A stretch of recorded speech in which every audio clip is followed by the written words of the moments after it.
Hey friends, if you wish to download and install a language pack on your Windows computer, then please watch this video. I will guide you through the process. So it's not very difficult. Here's what you have to do. First of all, you need to right click on the start button, select settings from the menu. Now go to the time and language tab on the list on the left hand side. Select language and region in the right pane.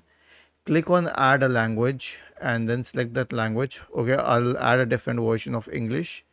I'll add English India, and then I'll click on next and install it. It will start downloading the elements of that language and it will start installing it.